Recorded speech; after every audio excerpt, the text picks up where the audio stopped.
BNP chairman Tarique রহমানের গুলশানের রাজনৈতিক কার্যালয় থেকে বাসায় ফেরার পথে তার চলন্ত গাড়িতে আঠাযুক্ত সাদা খাম লাগিয়ে দেন একজন মোটরসাইকেল চালক। গত 14 জানুয়ারি রাতের এই ঘটনায় তৈরি হয়েছে রহস্য। ঘটনা তদন্তে পুলিশ নিজেই জিডি করেছে। সিসিটিভির ফুটেজ বিশ্লেষণ করে আরও জানাচ্ছেন আশিক মাহমুদ। 14 জানুয়ারি রাত 11টা 40 গুলশানে নিজ রাজনৈতিক কার্যালয় থেকে বাসায় ফিরছিলেন বিএনপি চেয়ারম্যান তারেক রহমান। সামনে পেছনে নিরাপত্তা প্রোটোকলের গাড়ি, মাঝে তারেক রহমানের বুলেট প্রুফ জিপ। ফুটেজ বিশ্লেষণে দেখা যায়, গাড়িবহর যখন 65 নম্বর সড়ক পার হচ্ছিল তখন হঠাৎ তারেক রহমানের বুলেট প্রুফ গাড়ির পাশাপাশি একটি মোটরসাইকেলকে চলতে দেখা যায়। কিছু দূর এগোতেই গাড়ির গ্লাসের দিকে হাত বাড়ায় মোটরসাইকেলের চালক। কিছু একটা লাগিয়ে দ্রুত সটকে পড়েন তিনি। খোঁজ নিয়ে জানা গেছে, এই মোটরসাইকেলের চালক তারেক রহমানের গাড়িতে আঠা লাগানো একটি সাদা খাম লাগিয়ে দিয়ে গেছেন। খামের ভেতরে কি আছে তা স্পষ্ট করেনি বিএনপি ও পুলিশ, ফলে এ নিয়ে ধোঁয়াশা তৈরি হয়েছে।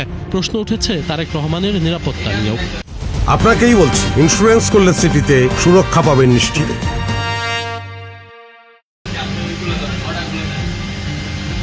এই ঘটনায় গুলশান থানায় একটি জিডি হয়েছে, যা তদন্ত করছে পুলিশ। এখন পর্যন্ত ওই মোটরসাইকেল উদ্ধার করা যায়নি, চালকও শনাক্ত হয়নি। তারেক রহমানের গাড়ি বহরে কোনো এখনো কোনো আমরা গাড়ির যিনি আরোহী এবং গাড়ির নাম্বার এটা আমরা এখনো আবিষ্কার করতে পারিনি। জাস্ট একটা কস্টেপ দিয়ে একটা খাম লাগাই দেওয়া, স্পিডে একটা মোটরসাইকেল এসে এটা করে চলে গেল। কেন করে গেল, কেন, কি উদ্দেশ্যে, এটা আসলে আমরাও সবাই, আপনি যে প্রশ্ন করছেন এই প্রশ্নের উত্তর আমরা পাচ্ছি না।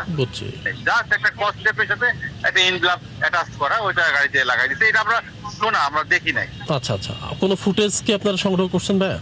ফুটেজ একটা আমরা সংগ্রহ করছি, কিন্তু আমরা শুধু দেখলাম যে গাড়িটা পাশে চলে গেল, মোটরসাইকেল চালায় চলে গেল। আচ্ছা।